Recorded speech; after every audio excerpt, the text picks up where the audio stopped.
Hi, welcome back to Bopchi's Corner. If you're new here, welcome. I'm Barb. I found this giant fake zucchini, I call it, because it's actually a winter squash. And because it is so late in the season, we're at the end of September, I found this in my garden. And I know there is not enough time for it to mature into a winter squash. It's the long denice squash. So typically when they're this color, you can use it like a zucchini. So I don't want this to go to waste. And I couldn't figure out what am I going to do with something this big. And I decided on making a creamy zucchini soup for my Soup-tember Special. So I'm bringing you along.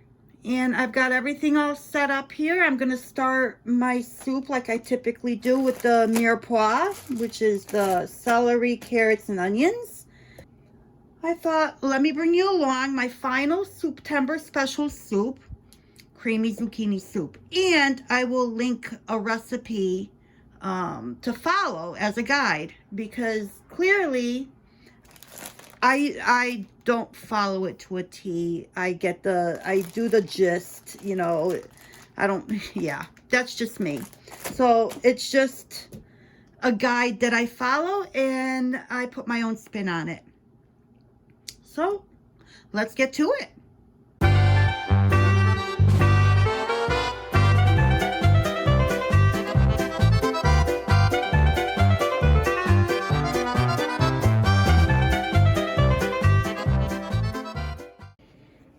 So I've got my pan heating up on a medium high. I'm going to use my extra virgin, garlic infused extra virgin olive oil. So I'll do a couple of tablespoons in here, because this is going to make a lot of soup. I'm also going to try canning some of it up before, just like the cream of broccoli. I'm going to try and can some up prior to adding the cream or any thickeners. So to this, I have some pieces of butter. I just want to use them up. Make sure there's no breadcrumbs on them. I'm gonna let all this melt. Get it all melted. Okay.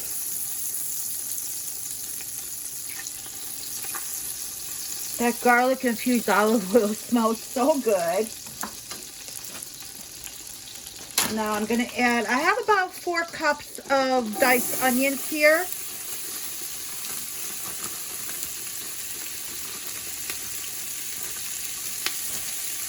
I know that is a lot of onions, but onion and squash go together quite well.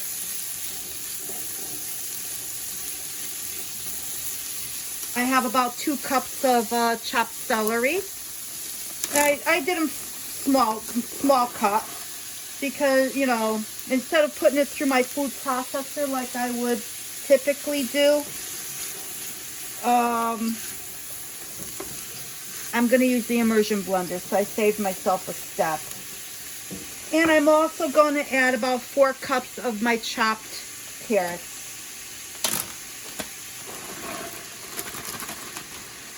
I'm going to let all this just saute,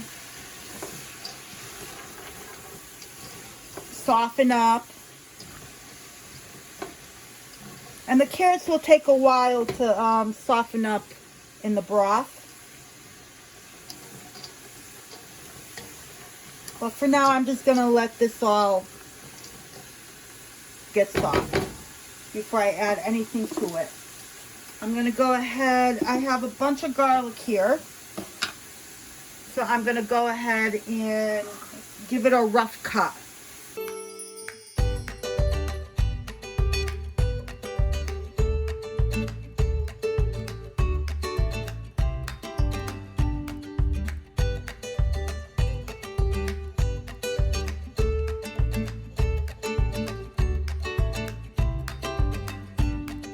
I'm gonna throw some salt in here, some kosher salt in a jar here that I'm gonna use.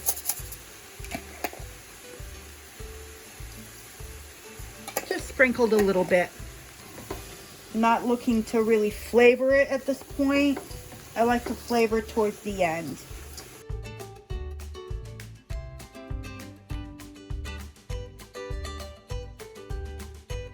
So I'm gonna go ahead and put the cover on here and just let it soften with the cover on. So while this is softening up, I need to cut up that squash. So let's get to cutting that squash. So I washed my squash, washed it very well. I scrubbed it. And I do have spots that I'm gonna peel. I don't like what they look like, but I'm gonna start off with seeing what I have here. So it has started to turn like a really pretty peachy color, or apricot. Maybe it's an apricot color. So it's got some sweetness to it, but it's not gonna be like a winter squash sweetness. So I'm just going to go ahead and start chopping this up.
So now you can see why I had so much onion and carrots all chopped up like I did.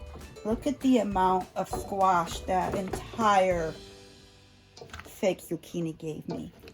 So now what I want to do is, again, I'm going to sprinkle some salt on here. I'm not measuring, I'm just sprinkling some kosher salt, because I want the squash to release liquid before I add any of my chicken bone broth to it. And I brought up 4 quarts of my home canned bone broth.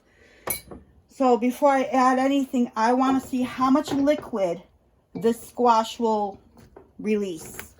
And then that will determine how much broth I will add to it. So I'm just going to, this is not working, this one. Let me get a better spoon. I'll use a metal one. I didn't want to use a metal one because I didn't want to bang with it. But I'll be careful.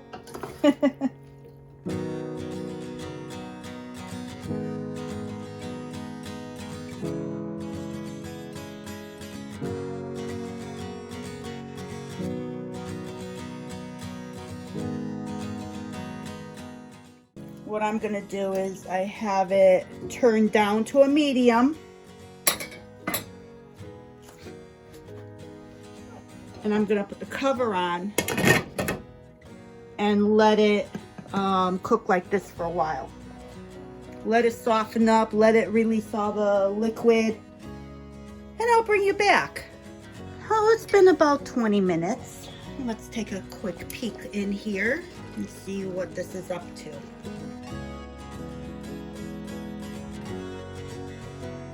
Oh yeah, it's releasing quite a bit of liquid, as a matter of fact. Let's see if I can show you. Let's see. See that? So I'm just gonna let this keep going until it breaks down some more and releases more liquid. I decided I'm gonna add some potatoes to it, and the potatoes I grew are starting to form the eyes. So I'm gonna peel some potatoes, chop them up, and put them in the pot. But for now, let me get a bowl. I want to get a bowl of water to put them in after I peel them. So I'm just gonna peel a few potatoes and put them in the water before I cut them up. That's all I'm gonna do. I don't have a lot. I only grew a little bit just to see how they would grow. And I did them in my grow bags. So I'm gonna use them. I haven't used any yet, and I don't have that many. So let's use them up before they go bad.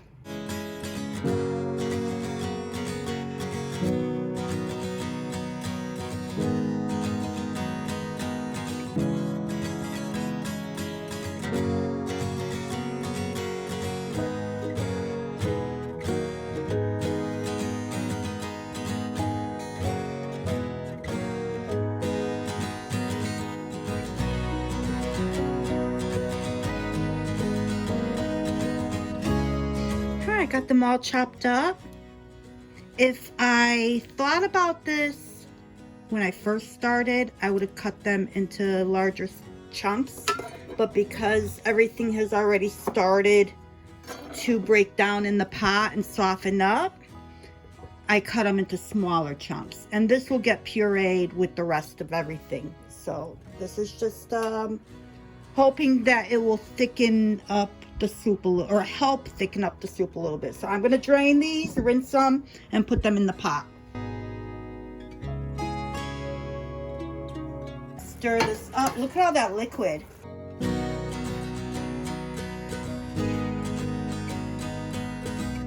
I think I can go ahead and start adding broth. Let me just add my potatoes in first, and then the potatoes can cook in the broth.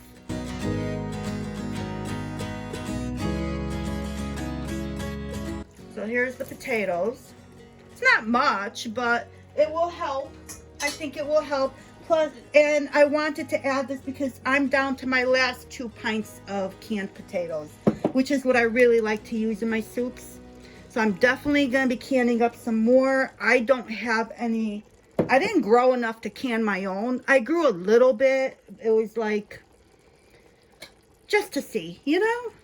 So there will be a canning project coming up, and that will be, I'm going to have to do a Costco run and get a nice big bag of potatoes and get those on my shelf, because believe me, I kind of wish that I did more. I didn't think I would be going through so many potatoes from my jars as I have been.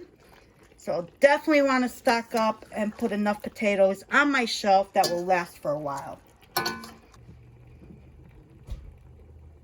Oh, there we go. Did you hear that?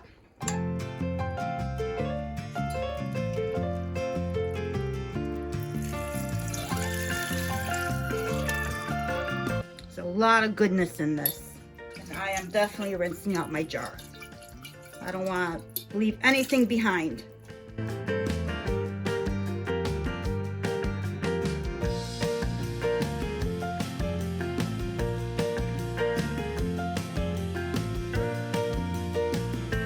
Got my testing spoons out.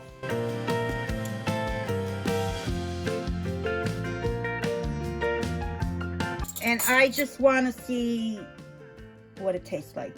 Just the way it is. Oh wow, that's really good. It's gonna need seasoning and stuff, but just this alone, my goodness. So, final stir.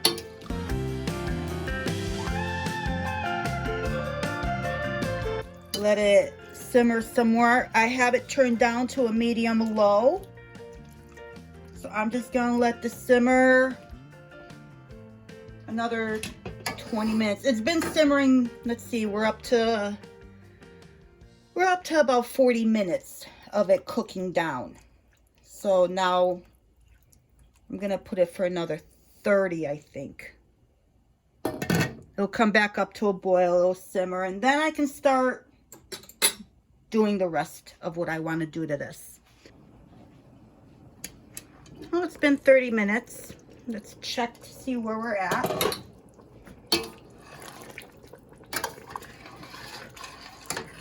I need more liquid.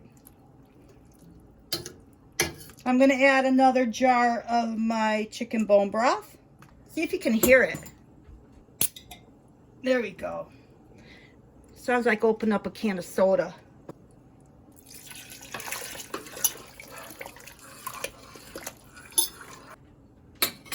Rinse out my jar. I think that should do it. Let me give it a taste test. That's good.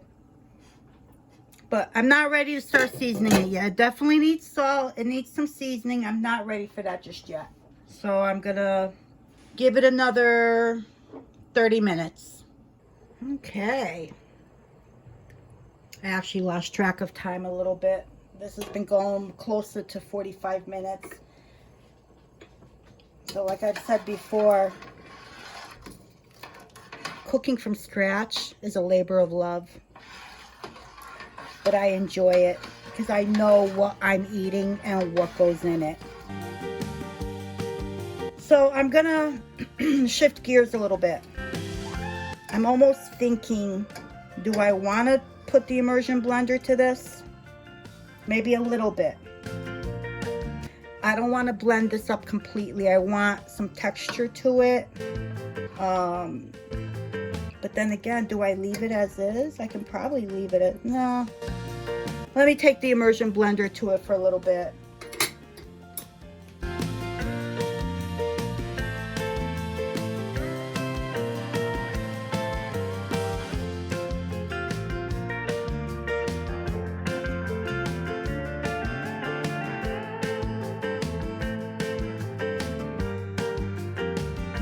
Oh, this is perfect. This is really good right here. It's got a really nice consistency. It's got texture. Perfect. I'm also gonna add, I was gonna do both pints of my canned potatoes. I'm not gonna do that. I'm only gonna do one can, or one jar, I should say. So just like before, in one of my, I think it was the cream of broccoli soup that I made, I'm gonna actually add this liquid to the soup because it's got the potato starches. So it'll help thicken it up even more. Plus I use salt in my potatoes, so it's adding a little bit of salt. And I'm just gonna mash it a little bit. I don't wanna mash it like mashed potatoes. I just want them to break apart a little bit.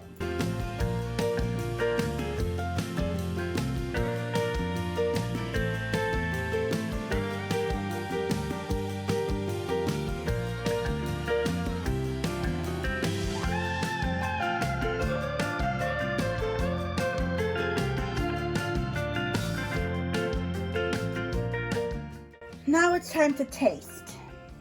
Let me taste. And of course it needs salt, but it also needs more flavor. Right now it has flavor, but it needs to be bumped up. So again, I'm gonna use about 2 tablespoons of the chicken bouillon. I used about 2 tablespoons in my cream of broccoli soup. So that's how I know for this amount of soup, 2 tablespoons should do the trick. So there's one. Actually, let me taste it.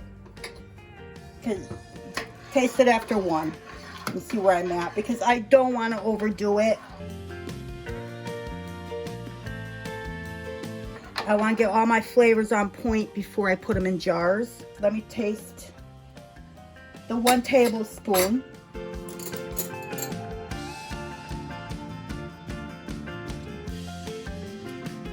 Yes, it needs 2. It needs another tablespoon.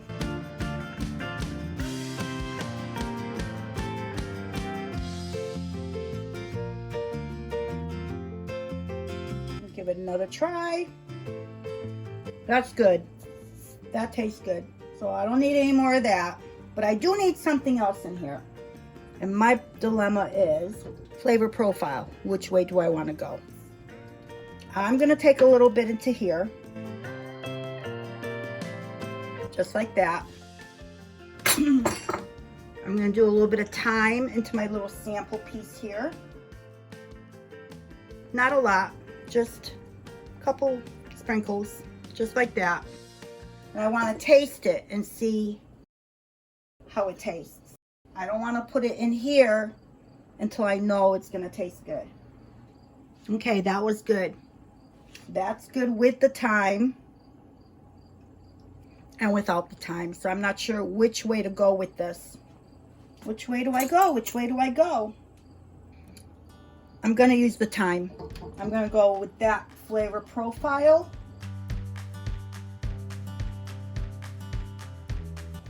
I have about a teaspoon here.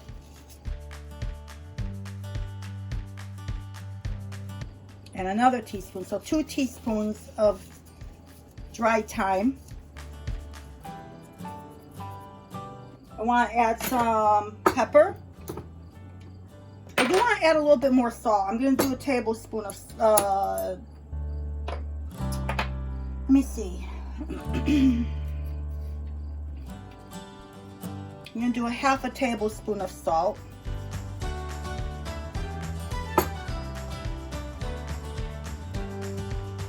And a half a tablespoon of pepper.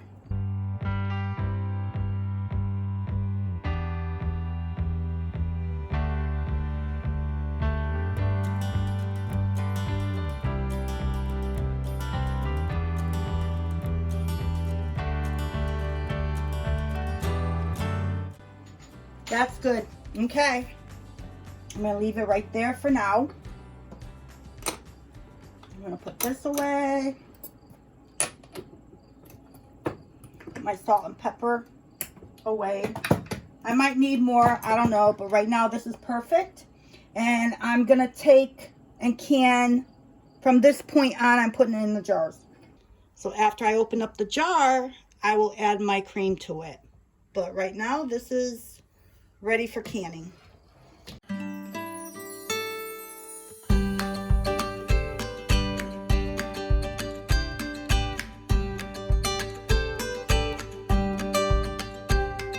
Okay, I'm at the 1-inch head space.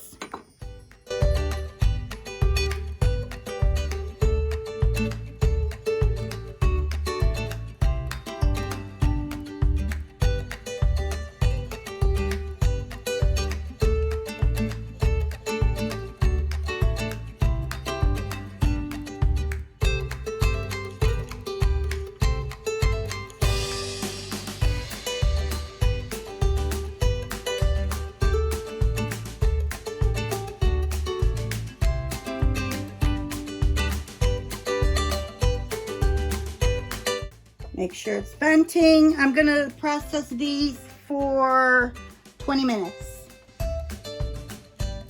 Reason being only 20 minutes is there is no peas in here and there's no meat in here. So 20 minutes it is.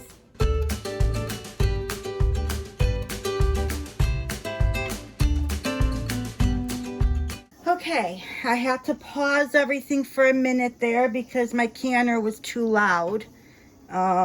So I am bringing this back up to temperature. I am going to add my whipping cream. We're at the tail end of this now.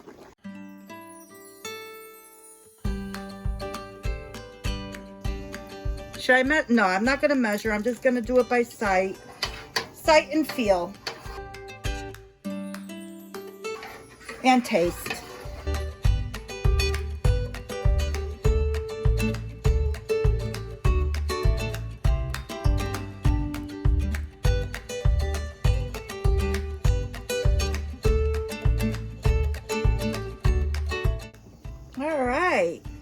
What a wonderful texture. Look at that. And I did not need any thickeners or anything into this because the squash did it itself. I cooked it down long enough for it to create a nice creamy thick texture. Well, now what I want to do is I want to taste this and see if I need to add salt or thyme or anything else. So let me give this a try. Huh. This is good. But I'm wondering maybe just a tad more salt. Oh. I'm going to do a teaspoon. I don't want to overdo it. Oh, my dryer in the background. Let me mix that in and we'll try it again.